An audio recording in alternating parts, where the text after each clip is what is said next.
Hi, everybody. Welcome to today's headlines, where we're going to add some context and commentary to see what's behind the headlines that the media is presenting to us.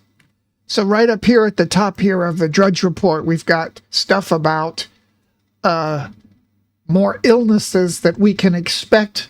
We can look forward to this winter season, and COVID trauma returns as hazmat workers disinfect streets. You know, I wonder if, and I suppose the political leaders would have to be looking at this as well, if we have another medical situation, a pandemic situation in the West, since lockdowns and vaccines and all these things have become such political footballs, politicized, would they be able to once again crack down as hard as they did last time?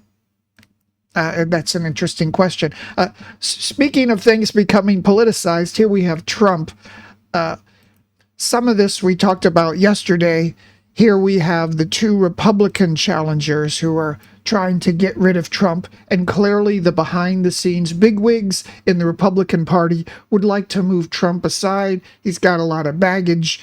He's I would say a lot of unforced errors, even if you like what he's done or what he says he's going to do. And they're seeing if they can somehow maneuver these people, either Haley or DeSantis, to winning the Iowa primary. You see, the governor of Iowa has already endorsed DeSantis, even though he's way behind, and is already seen as a failed primary challenger. But if Trump comes out and hits real big, wins real big in Iowa, starts to have that momentum, it's going to be very difficult for him for anybody else to come in later and clinch the nomination. Here we have an interesting article from Guardian. It says it leans left. The different organs who watch this kind of thing, whether a source is right, left, center. Guardian, I think most people would agree, is probably pretty far left, although, it doesn't mean that things are slanted usually. It just means that they will present things that the left wants presented and maybe ignore other things that might play into the hands of right-leaning people. So, and here we have something, openly authoritarian campaign. Trump's threat of revenge fuels alarm.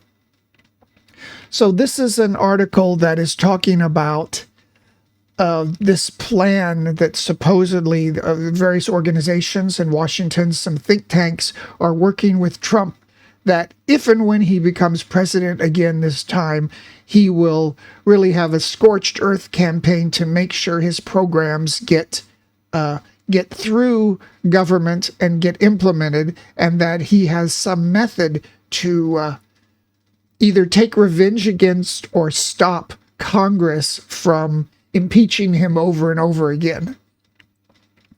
And ominously, Trump has threatened to tap a special prosecutor to go after Biden and his family. These are the sort of things that he was saying even before he was elected in 2016. The media did present all of these to the public as something they should be very afraid of. It seemed by and large in the United States, the public thought that what Trump was saying was a good thing and not a bad thing. And here again, we have a left-leaning organ that is trying to raise the alarm. But I would note that for a lot of his voters, they want this sort of hard action. And you see, they've used some prejudicial pictures, as the media has done with Trump always. They picked one where he looks foolish with his mouth open and hunched up shoulders, and it even looks like there's a filter over the photo to make him look a little funny. But they don't say anything. It just says there he is arriving. So this is an age of polarization when, this article is not an opinion piece or an analysis. This is hard news. And I agree it is reporting about news items, but the pictures, here's another picture.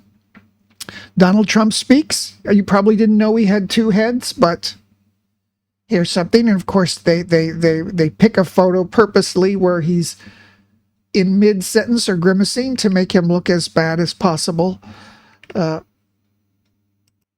So this article is talking about the various things, the so-called Project 2025, that has been pushed forward by Heritage, the think tank in Washington. And there's a lot of claims about it, and this article does make a lot of claims. I can't quite find within the article where their sources are, but The Guardian does just note that says a Heritage spokesman that there's no... okay, so this article talks about that Trump is... the plan is for Trump to use the Insurrection Act, the moment he takes office, to arrest and harass his detractors or his political enemies or the Democrats. And they report all about that and a lot of other claims. However, they do have a quote from Heritage say there's no plans within Project 2025 related to the Insurrection Act, blah, blah, blah, targeting political enemies. So, you know, it's hard to judge this sort of an article because, you know, it does make claims. It's not an opinion piece. And on the other hand, the people they're making claims about flatly deny it. And certainly, we can't discount this article because of any claims of bias, because Trump has said a lot of outrageous things and tried a lot of outrageous things. And as I've always pointed out, you can be a person who likes what he did, but you got to admit he's a loose cannon. He has a lot of unforced errors in his conduct that makes even a lot of Republicans shy of him. So we'll see if all of this talk about,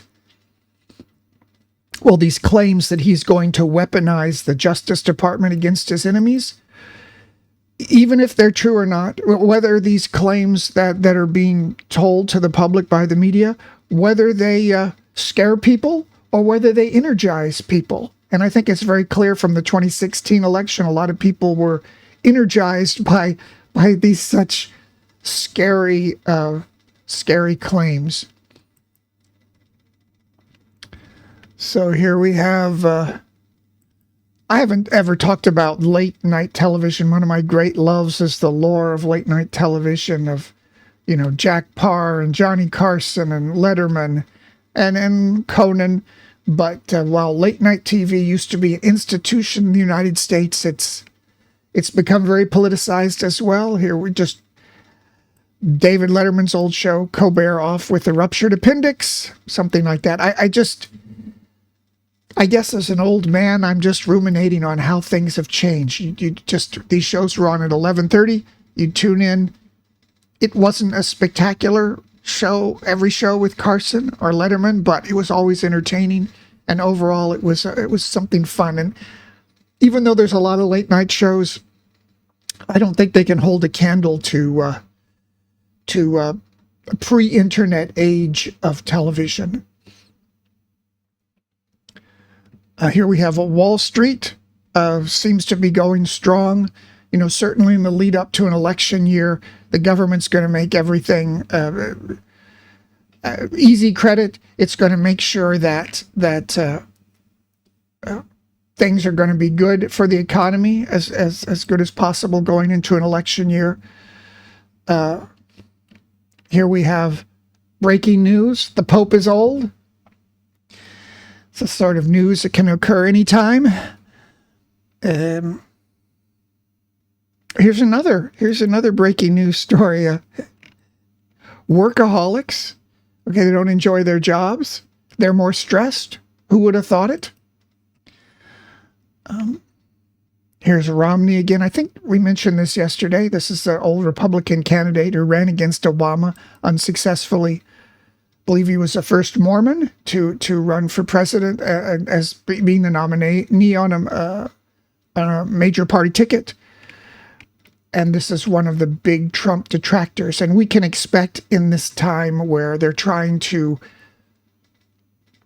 replace Trump, the mysterious party backers in the back room, where they'd like to push him aside. There's a lot of news about telling us that one of the other candidates looks like they could overtake Trump, like Nikki Haley. That was earlier last week. There was some news about that. it's news, but it's out of press release floated in the news to try to see if the public can catch on and would be amenable to choosing another candidate other than Trump. And these sort of statements from Romney as well are part of the lead up to tell the public, to tell the Republican voting public, you don't want Trump after all.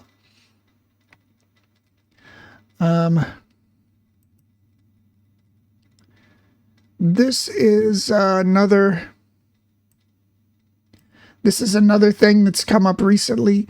We know with Biden, the news media has kind of gone light on publicizing his gaffes or the time when he looks senile, and but such things can't really be swept under the rug completely. And in recent weeks, there have been more. The same thing that's happening to Trump, where the party bigwigs are saying, "Do we really want Trump?" In the same vein, we have this happening with Biden. So questions about not Biden's age. Nobody's worried about that he's too old, and nobody's saying he's too old. Now, the media tells you that, but that's not the question. The question is Biden's behavior, because he acts senile. So people are worried about how he behaves, not the numerical number of his age. So right here we have, as part of this, they bring up the same thing to Trump to say, well, Biden may be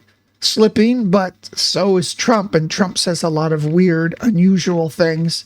Here's another photo that is chosen, obviously, just to show a very ugly, negative portrayal of the president. And then they don't say, oh, the president caught in mid-movement or an animated president. No, that's just what Trump is supposed to look like. That's what you're supposed to think.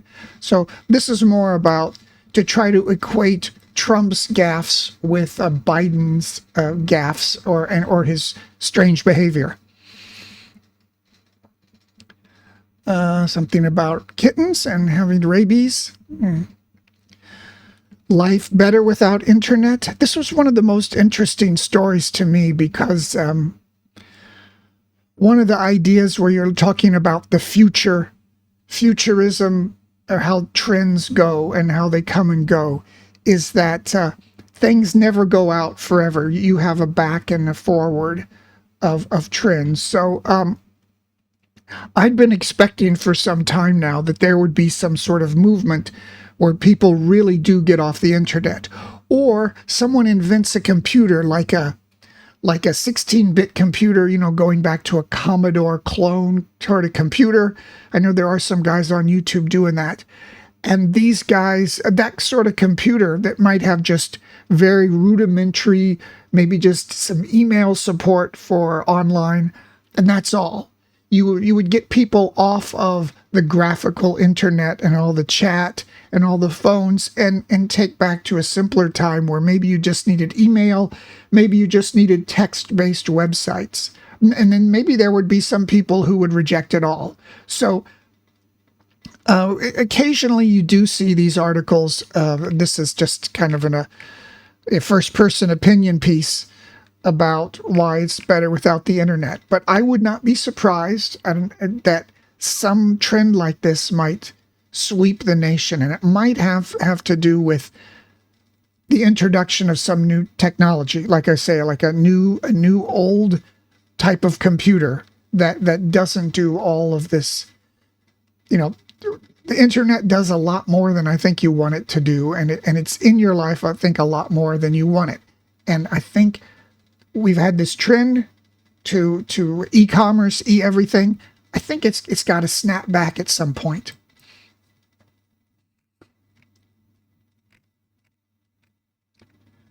Okay, how China is tearing down Islam. This is I'm not gonna activate my JavaScript for that, but yeah, this is a lot of stuff that they're doing.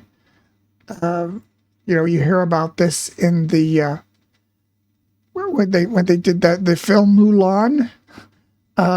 They filmed it in the areas the largely Muslim areas of China, where there's supposedly concentration camps.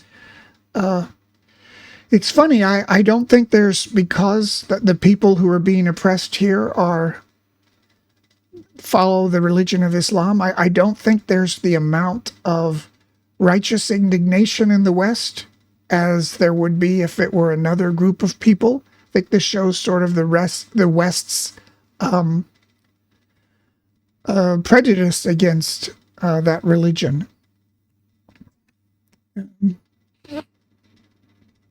Why is everyone so unhappy about work right now?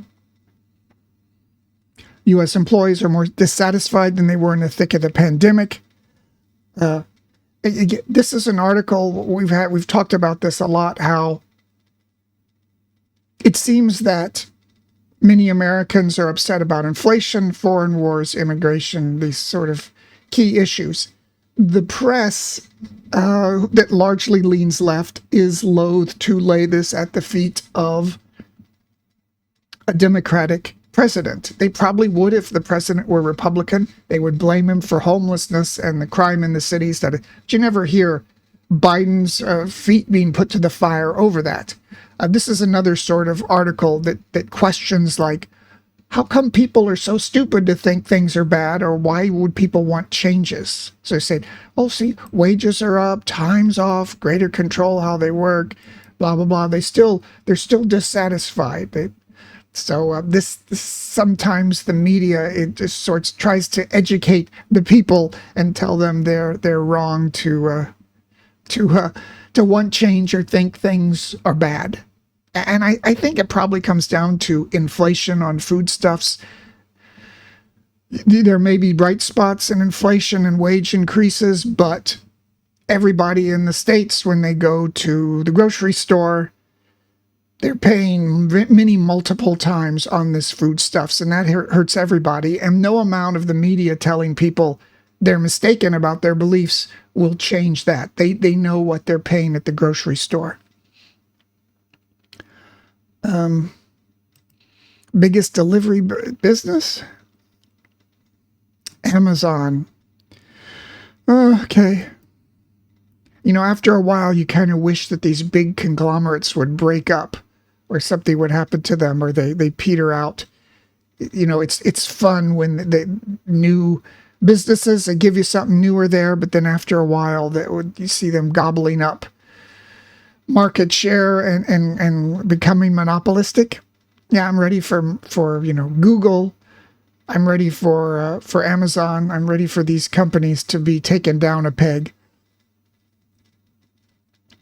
Paris mayor quits Twitter, X platform, calling it gigantic global sewer.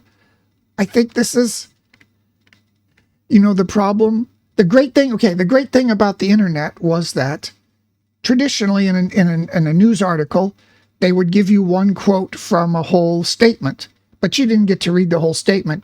The press guy would pick out the reporter would pick out what to tell you.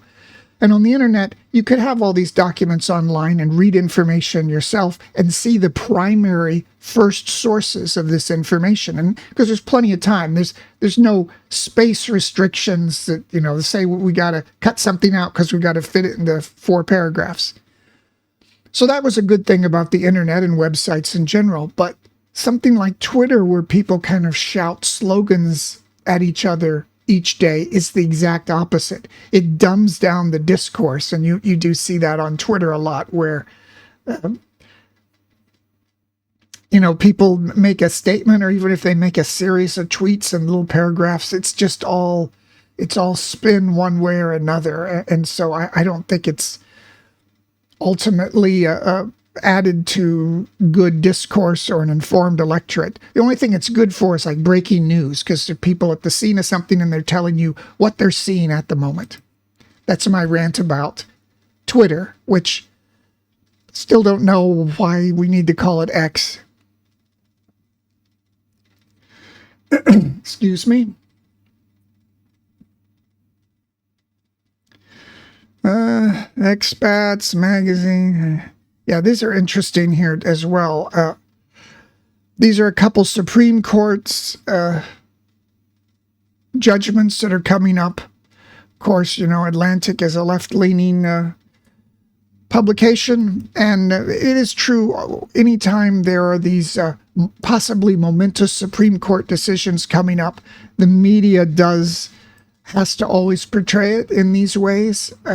However, you would also say at this time of age, when they've kind of packed the Supreme Court perhaps a little too much with right-leaning people who are willing to knock down established cases of precedent, it might be dangerous, and there might be some big changes being set up in the background here.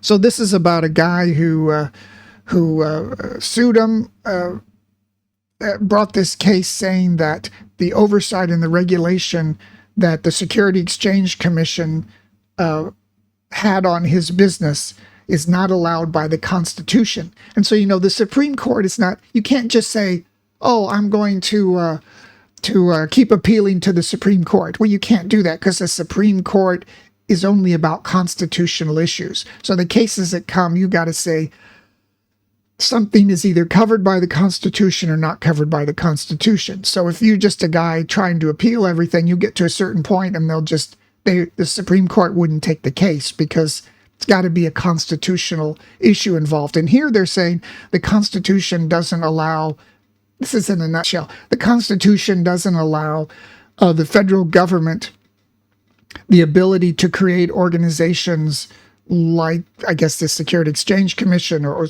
these kind of oversight commission to regulate things that happen in the states or private individuals, something like that. And the fear would be if this law was upheld, it would destroy all the federal government's oversights and all of its commissions that are set up that can put rules and regulations about clean air and water and financial fraud and stuff like that. But I thought it was interesting. This is, even though in this day and age, it is quite to rule on this against the government would fundamentally change the government. And there's a threat of that. So there's a little more. But in any case, anytime these sort of cases come up, the media would always present it in this way, like it's the most dire thing. And then here's another thing about the U.S. tax system would destabilize it. Though here's the worst thing. Get this. Some say the outcome, hold on to your seats, could preemptively block Congress from creating a wealth tax. Wouldn't that be awful? Maybe wealth does need to be redistributed, but I think you need to not allow Congress to get their hands on any more money. We're already $33 trillion in debt. So I don't think giving them more money is not going to help. The spending's only going to go up. That's a kind of an old man concept as well, but what can you say? We got a big debt. More money it's just more taxing, more spending. Something stupid Kanye West did. Can money buy happiness? 60% say yes, and the price tag is $1.2 million. I'm willing to participate and see if money can buy me happiness. So everybody, please subscribe to my channel and let's see if we can get something going here on YouTube.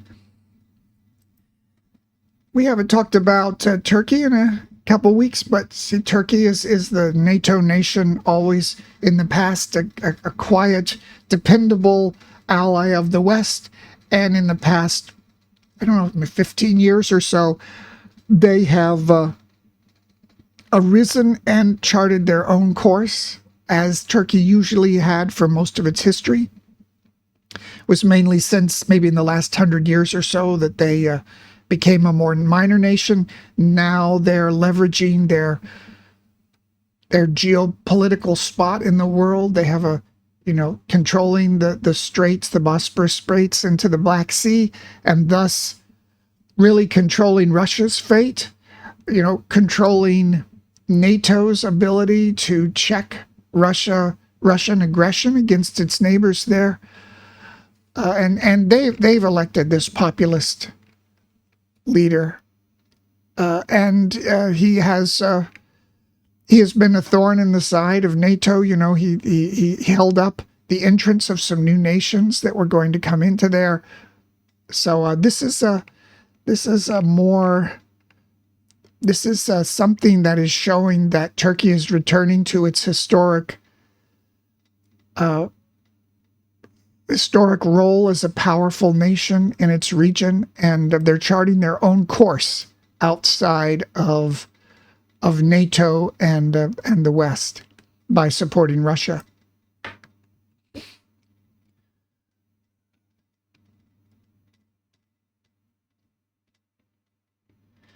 What else do we have here? Haven't you always thought this? Should cars have built-in speed limits? Some think it's time. I was always told, oh, they can't have it because sometimes you may need to speed up to avoid an accident. I don't know how often that would happen. Something about like when James Dean got killed, he couldn't stop in time, so he was speeding up to go around that truck that was coming out on the road. I don't know how often that really comes into play, but yeah, it seems incredible that we allow people to drive as fast as they want. I guess that's a sign of the kind of countries we have where people have their liberty. But anyway, this is interesting. I've thought of this many times. Why don't they do this? More AI stuff. It's all going this way, people. Sports Illustrated articles, published articles by fake AI-generated writers. And then when they were asked about it, they deleted everything. So, see, it's not going to be anything we know about. It's this idea of the dead internet where, by and large, slowly, all of the comments, all of the posts, all the articles will just be this, you know, the AI generated, which is like plagiarism generated because they get the information by aggregating everybody else's work, just scraping it off and molding it together. Maybe they have one guy to edit it a bit to make it sound a little better. So they got there's a photo of a person and a fake description of them. And they found the photo. It was on a site.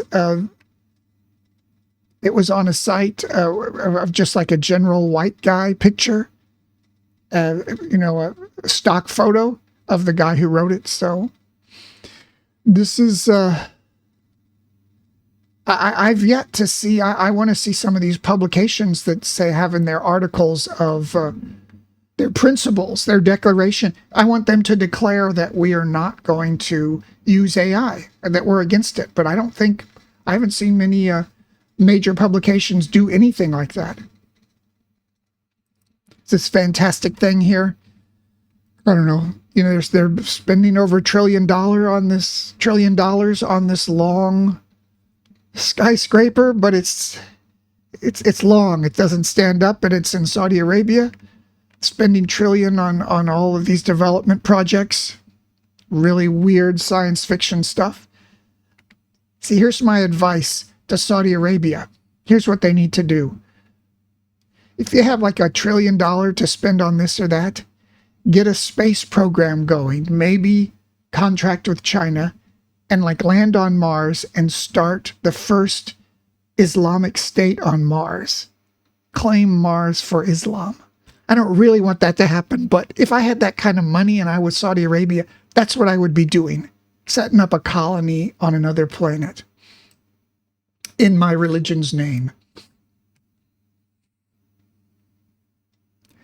And there again, we had the same we talked about yesterday. The most important news of the day. Dancing slave monkeys. And they have disturbing levels of constant stress. So, this is my book. My novel, my latest novel, There Are Still Unknown Places. This is about living and working, living and dying in a foreign land, but in a modern concrete city. It's the city of Bangkok, Thailand. And it's about all of our hopes and dreams, what spurs us on, what keeps us going, what stops us, what are our limits, and the desire to continue on and on, further and further until we find our dreams. It's on Amazon and Kindle. If you read it, let me know about it. And Every day we have our Art of War cards, and we see if we can I take one card off, and we'll see what we have today for our advice from eons ago. Here we have, aid your adversary's victim. Use the threat your adversary poses to another as a pretext to expand your influence. And the basis of that is imminent danger makes receptive hosts of those who would otherwise resist you. So I guess it's making ally with other people. And, you know, all of these, when you talk about Art of War, the concept is how can we use these warlike things that seems like a strategy on the battlefield, but we can use them, I guess, sort of metaphorically in our personal or business lives in a strategic or tactical manner to get ahead. So that's the news for today. And I'll tell you again, there's a lot of interesting things that are going to be coming up and through the next year when we get into the primaries, and we'll see if they really do, if the powers that be are really able to push aside Trump, are really able to push aside Biden for a different candidate. So please, I'd love to get some more subscribers. I see most of the people who watch this are not subscribed. Please subscribe to my channel, and I really would like to get some more subscribers before the new year, and I will see you tomorrow. Thanks for watching.